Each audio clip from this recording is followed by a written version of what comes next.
Ya está con nosotros Vinca Jackson, yo se los había anunciado, psicóloga experta en abuso sexual infantil. Ha estado con nosotros varias veces. Vinca, bienvenida. Gracias, Polo. Y la idea es conversar sobre un tema que lo comentamos hace algunos días, cuando se conoció el informe de la Comisión Investigadora del Sename, que se había constituido en la Cámara de Diputados, que trabajó durante cerca de un año, varios meses, sí. Y finalmente emitió un informe que contenía, bueno, múltiples cosas, múltiples recomendaciones, también críticas, dirigidas contra distintas instituciones. Uno de ellos, y fue el caso que tomamos, iba contra el ministro Héctor Carreño. Y a él se le acusaba de no haber dado a conocer, de haber paralizado además, y de no haber hecho nada con los datos, con la encuesta que estaba realizando y el estudio que estaba realizando parte del Poder Judicial con UNICEF, y que también ha sido sometido a muchas críticas, pero no a críticas dentro de ese mismo informe, y eso es una de las cosas que más llama la atención, porque ese estudio que la justicia en definitiva paralizó, la Corte Suprema paralizó, tenía bastantes vicios de los cuales esta comisión parece que no se dio nunca cuenta. Claro, y eso llama la atención, porque en realidad, a ver, las observaciones aquí son desde la psicología o desde el campo de trabajo que uno tiene, y también como ciudadana que va siguiendo el acontecer. En sesiones de la comisión se discutió, por ejemplo, de los defectos de la encuesta, de que existía esta pregunta, ¿tú te acuerdas? Que era como si el niño había vivido abusos dentro o fuera del hogar. Recordemos un poco el origen de esa encuesta y qué fue lo que se alcanzó a hacer. A ver, el estudio se supone que se inscribía en el marco de un convenio entre el gobierno de Chile, que se había firmado durante el gobierno anterior de la presidenta Bachelet, y UNICEF, y consistió en un levantamiento de información sobre el sistema residencial, perdón, ya la contaminación, dentro de lo que se contemplaba la elaboración de una ficha única por niño con una serie de variables antecedentes del niño o de la niña, y una encuesta llamada de satisfacción, como se había hecho el año anterior, el 2012, en una fiscalización así como sorpresa, no sé sorpresa, pero no muy anunciada, que hizo el Ministerio de Justicia y el gobierno anterior sobre como 48 hogares de Sename, del cual se emitió un informe también de 100 páginas que era desolador, del cual nunca nadie habló. Cuando se hicieron estas fichas y la encuesta de satisfacción, como otras encuestas de satisfacción, nadie al parecer prestó mayor atención en que venían estas preguntas de abuso.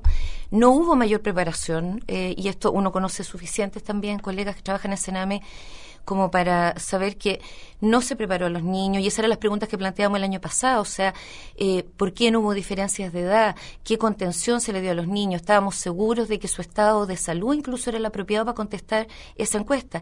Si a un niño se le activaba la recaída de síntomas de abuso sexual por contestar la encuesta, porque no tiene una advertencia de esto puede provocarte sufrimiento o recuerdos dolorosos, ¿quién se hacía cargo después? La encuesta se pasó y fuera de esta pregunta, y eso se habló en una sesión, yo me recuerdo, que estaba mal construida porque era dentro o fuera. Bueno, sí, contestaba a los niños. Claro, se le preguntaba, ¿usted o tú has sufrido algún tipo de abuso dentro o fuera del hogar? Claro, y ahí hay dos errores, o sea, es súper equívoca súper equívoca, porque sí, ¿cómo? Si dentro o si fuera. Y el hogar, para un niño también puede ser su hogar de origen, la familia, y el hogar de residencia, que también se llama hogar. Entonces, esa sola pregunta bastaba casi para invalidar de verdad el estudio completo. Y fuera de eso, hubo una serie de encuestas donde no se indicó el género, muchas veces, o la edad. Entonces, identificar a los niños después de un año, muy difícil. Ahora, el tema más duro en todo esto, yo me acuerdo cuando salió el informe de CIPER, el primero, que yo lo miré, bueno, UNICEF ha estado haciendo este estudio que le entregó los antecedentes al Poder Judicial, a ver, pero el estudio, y ponen durante el 2012, donde se develaron todos estos abusos, y la denuncia, ¿dónde está? Esa fue como la primera apretujada de corazón. Yo me recuerdo que esa misma tarde yo incluso llamé a otros organismos de infancia, oye, esto es grave. Sí, bueno, pero es que igual, veamos, en rigor, cuando la información llega al Poder Judicial, no es que la habían obtenido 48 horas antes. cualquiera haya sido el tiempo previo, que fueron meses, la información sobre niños que habían sufrido abuso, fuera dentro o fuera del hogar este o del hogar el otro, ya se disponía de ella hace tiempo. Y hay manuales de ética elaborados por UNICEF Internacional junto a Save the Children y el Child Fund, etcétera, que son súper claros en especificar el argumento del anonimato del niño, que es lo que más se usó acá, no es que estamos defendiendo la privacidad de los niños, etcétera, queda en menor prioridad cuando se trata de asegurar inmediatamente la protección de un niño, y eso es una responsabilidad ética del investigador y además legal según la localidad en que tú estés trabajando. Y Chile lo dice bien claro, tú tienes el deber de denunciar en, ojalá, 48 horas, a no ser que converses con algún juez o la policía que te permita hacerlo un poquito más tarde. Estamos conversando con la psicóloga Vinca Jackson, experta en abuso sexual infantil, a propósito de la entrega del informe de la comisión investigadora en la Cámara de Diputados acerca del Sename. En ese informe, Vinca, hay una crítica muy dura hacia la justicia, bueno, hacia el Sename también, pero particularmente hacia la justicia y hacia el juez Héctor Carreño, quien dice que, según ese informe, él no cumplió con su deber, es decir, eso es un asunto que merece incluso acusación constitucional, cosa que está, por lo menos, un diputado intentando hacer. ¿Qué papel cumplió efectivamente el juez Carreño en todo esto y por qué recibe esa crítica tan fuerte? Porque la información se entrega de la siguiente manera.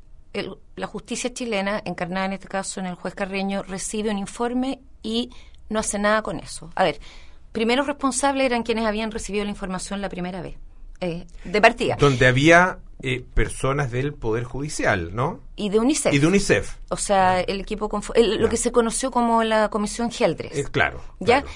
Ahora, de lo que yo entiendo, y yo no soy tampoco una experta en derecho ni mucho menos, pero sí yo recuerdo el año pasado que en distintos lugares de Sename se estaba tratando de buscar a los niños, y yo no sé si hubo una decisión ahí de tratar de buscar a los niños primero antes de dar a conocer el informe, y no puedo hablar en nombre del juez Carreño, ni tengo la base para opinar a favor o en contra de una acusación constitucional. Claro, pero a él se le critica por haber, se le acusa, en este caso, por la no denuncia. Por la no denuncia, pero no solo eso, por haber detenido la realización de este informe. Ahora, o de esta investigación. Claro, detener la realización del informe cuando estás teniendo evidencia de que hay niños abusados cuyos casos no fueron reportados oportunamente, a mí me parece que no es cuestionable, al menos éticamente, no sé legalmente. Ahora, si vamos a hablar de las responsabilidades del juez Carreño, Pepito, quien sea, hablemos de las responsabilidades de todos. Y ese fue como lo conversamos el año pasado aquí mismo. Nadie niega que es difícil. En conversaciones incluso en cartas que yo escribí a UNICEF Internacional preocupada por la situación, o sea, el tema de abuso sexual infantil o los temas de tráfico sexual, de explotación sexual infantil son difíciles, son delicados, nadie dice que no, pero de alguna manera nos apoyamos todos con todos. O sea, cuando tú ves que ha habido varios actores en una situación y solamente se lleva al sacrificio a uno que por lo demás ha sido abandonado por años de años, y todos los demás dan un paso atrás, no explican la situación, no aprovechan incluso, y digo aprovechar en un buen sentido, la oportunidad para decir, mira, esto es difícil, nos podemos equivocar, hemos aprendido un montón en este proceso, así se deben hacer las cosas, todos hemos tenido nuestros momentos de duda o desconcierto, y ahora esto es lo que sabemos.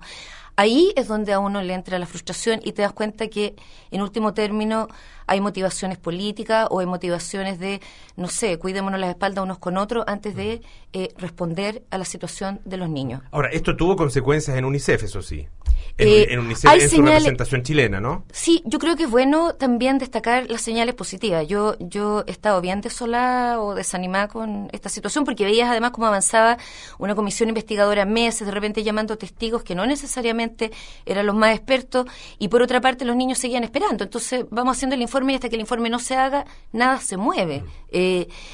Pero ya a partir de este año, o sea, tú ves que hay varios cambios dentro de UNICEF. De partida hay un nuevo representante en Chile, que es una mujer relativamente joven de Sur Corea, que ha sido premiada, galardonada, súper destacada por su trabajo con infancia muy vulnerada. ¿Y la salida del representante anterior está vinculada con esto? No sé, a ver, fue bien sorpresivo porque esto nos dimos cuenta de pura casualidad vía LinkedIn, que todos piensan que LinkedIn no sirve para nada, que es como una cosa extra que te aparece de repente, y de repente, como entre tus contactos, te aparece XX, cambió de trabajo, etcétera. No me acuerdo si fue como en febrero, ponte tú en enero. Tom Olsen está reasignado en no sé qué país. Tom Olsen, que era el representante de UNICEF en Chile, que, varias veces salió defendiendo todo este tema del anonimato y frente a los argumentos de varios colegas también, que era, pero igual hubo no denuncia, entonces, ¿qué van a hacer? Háganse cargo. Y ahora llega no puedo decir señora porque se ve muy joven, pero se ve una mujer muy calificada, muy reconocida por su aporte a la infancia. Otros miembros del equipo al parecer están cambiando y ella tuvo una señal muy positiva, entre otras que no quiero olvidar mencionar, porque otra señal positiva es que el ministro de Justicia, y yo es primera vez que lo escucho así de claro, sale el jueves pasado diciendo el Estado de Chile nunca, es decir, en todos los gobiernos se ha hecho cargo de los niños y niñas de Sename. Ya que fue muy bueno oír eso. Luego, la representante de UNICEF, que viene con todas estas calificaciones mayores, en mi modesta opinión, a las que tenía el señor Olsen, mucho mayores y mucho más destacadas en infancia, viene y va a saludar inmediatamente al ministro de Justicia, a la nueva directora de Sename, y de alguna manera, si tú piensas en todo lo difícil que fue el camino el año pasado, los errores que también se cometieron, aunque no se menciona en el informe, es como un gesto de buena voluntad, yo siento, de esta nueva representante, y decir, estamos para colaborar.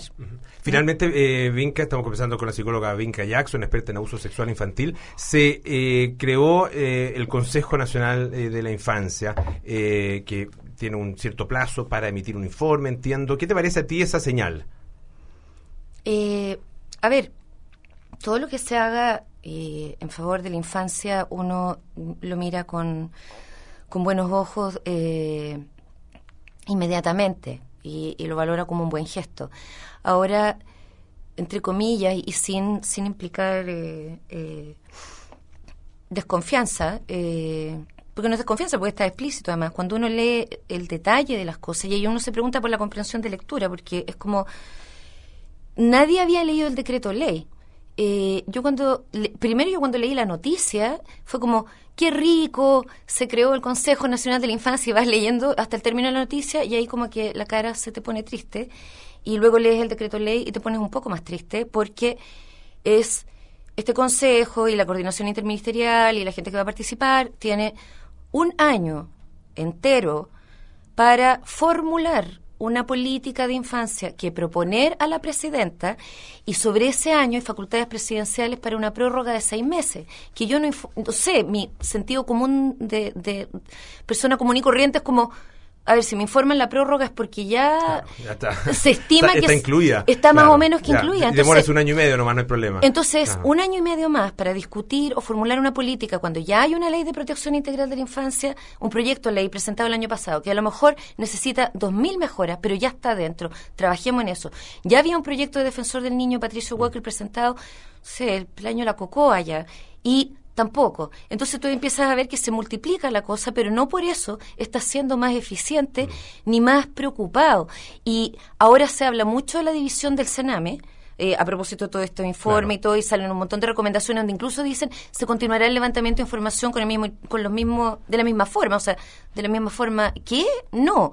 Y división del Sename de ninguna manera si no existe antes una ley de protección integral de la infancia. O sea, mínimas garantías de derecho para los niños antes de empezar a tomar decisiones tan drásticas e importantes como esa.